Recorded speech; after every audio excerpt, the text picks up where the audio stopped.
My name is Emily, and I'm 44 years old. I work on TV, and my husband, Tom, also 44, has a photography studio.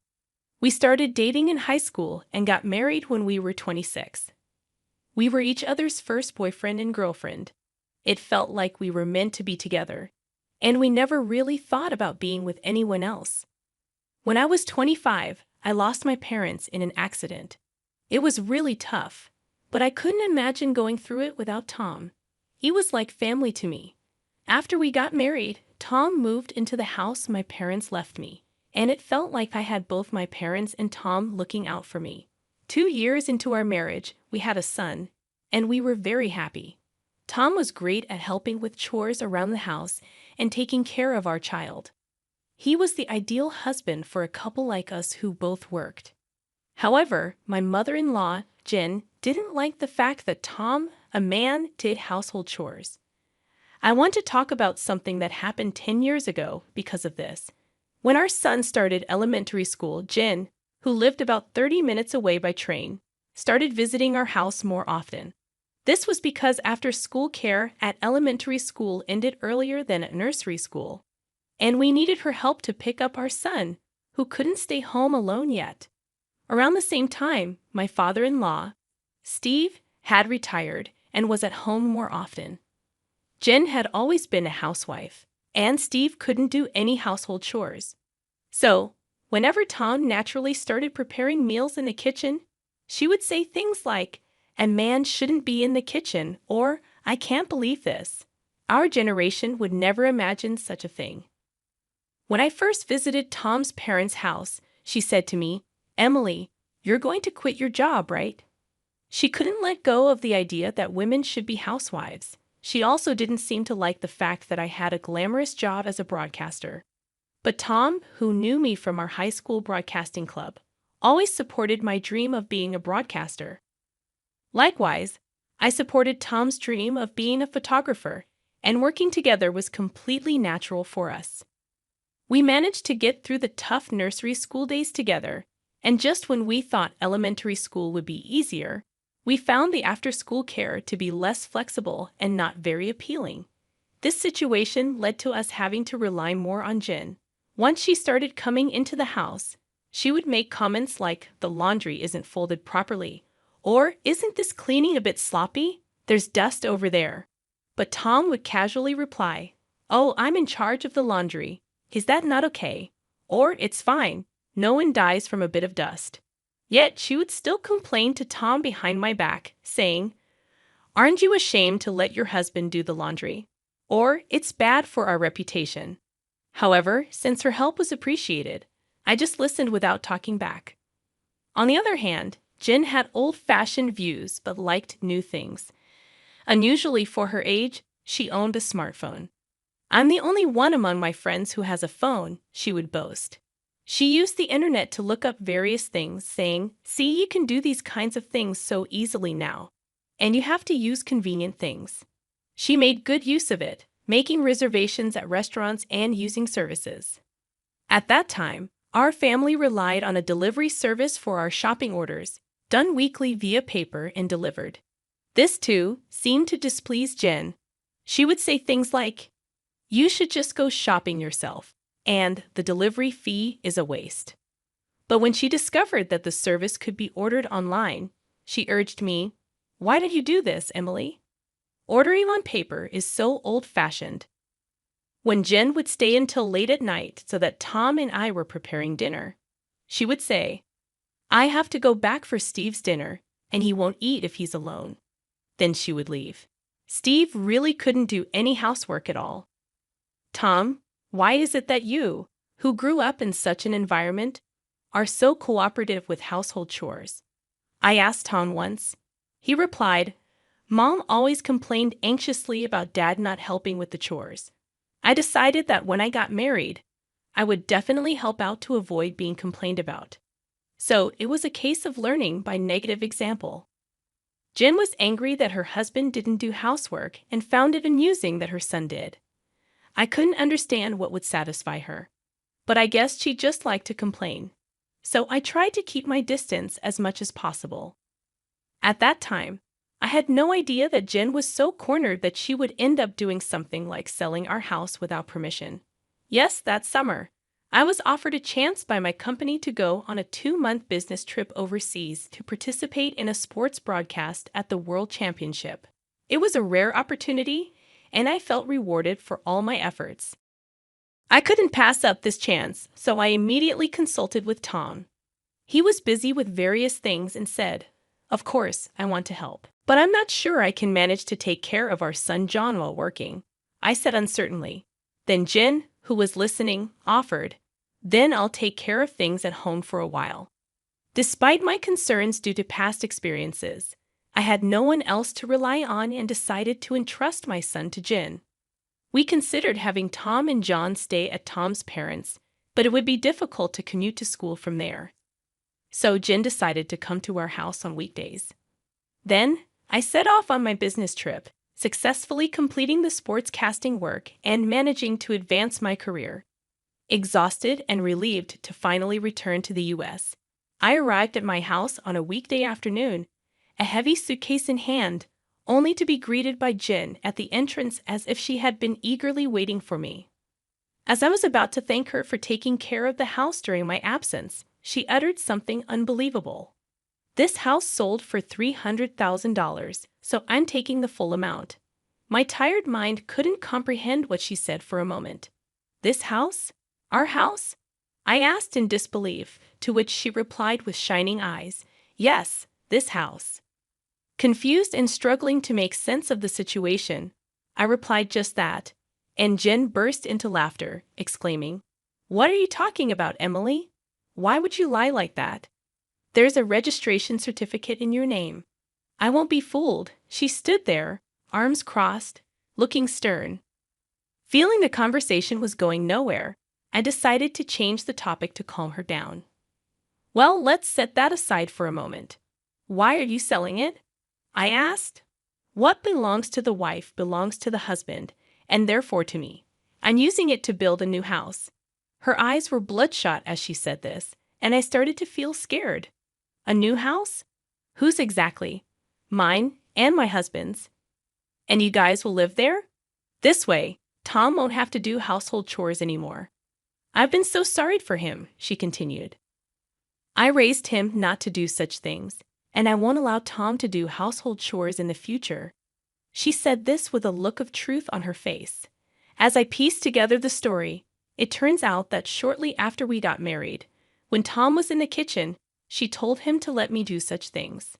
Tom had replied, "No, this house is Emily's. I have to do at least this much." Apparently, she had misconstrued this to mean that Tom was doing chores because he was living in my house. She always believed that Tom actually didn't want to do household chores and preferred to focus on his work.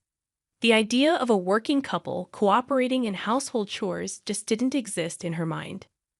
Furthermore, I later found out that after Steve retired, his pension was less than expected, and he struggled to find re-employment. This led to them feeling insecure about continuing to live in their rented apartment. In desperation, they resorted to such an unthinkable action. "No, this house isn't mine, and Tom thinks it's normal to do housework," I said. But Jen interrupted me. "Lies, all lies. You're just interpreting things to suit yourself." I wanted to say that it was actually her doing that. But I first needed to get the facts straight.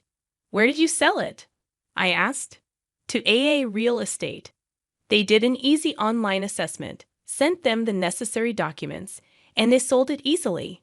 It's a convenient world, isn't it?" she replied. It turns out she found an easy evaluation real estate agent online and requested the sale through them. The buyer was looking for a house in that area. "You won't get such a high price for a house this old anywhere else," they said. They convinced me it was the right time to sell. That's why you should be grateful. Selling a 20-year-old house for $300,000. "I found a good real estate, didn't I?" she added. I looked up the real estate company online and found a website that seemed right. I tried calling them, but there was no answer. When I asked Jen if she had visited the real estate company at this address, she replied, "No, I didn't go there. You don't need to go do that nowadays." I told her, "First, Go to this address tomorrow. If you don't, I won't discuss this any further," and reluctantly, she left. The next day, I received a tearful call from her. It's not there. The real estate company doesn't exist at the address. There was only a dilapidated wooden house, seemingly uninhabited," she said, welling up. I was so astonished by her foolishness that I burst into laughter when she returned. She explained that during my absence, she'd have found a house registration certificate in my name and thought she could sell it. So she contracted the real estate agent who shamelessly assured her, "Even if you're not the owner, it's fine if you have that certificate. Some people pass away after all. Just provide us with the family register and signature certificate." Naively believing them, she sent all the requested documents to the agent. When they found a buyer, they asked for a deposit, half of the commission fee. So she transferred $4,800, half of the $9,600 commission on the supposed $300,000 sale. I called the police to explain the situation. 2 officers came to our house.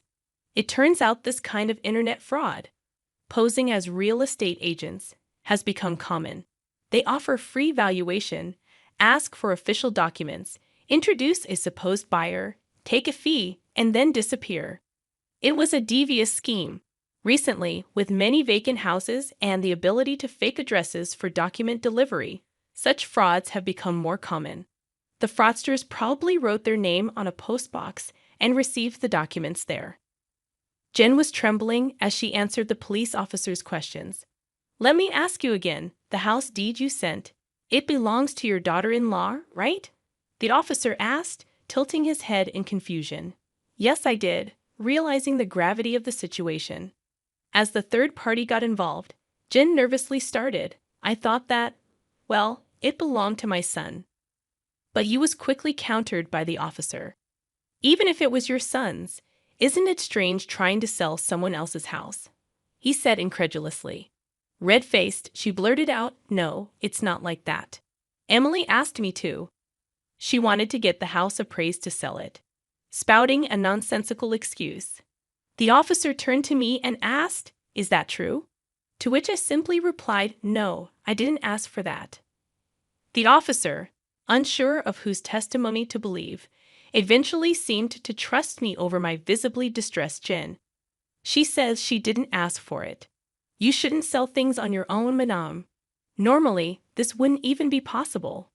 "This is just outrageous," he lectured, and Jen bit her lip, looking down in silence. The officer, now convinced of Jen's rash actions, inquired about the deed registration. "You sent a copy, right?"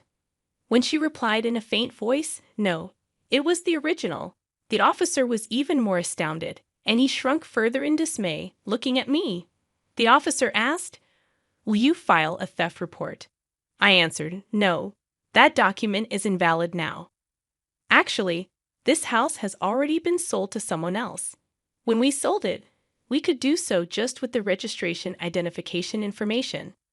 The law had changed, so the deed registration wasn't needed.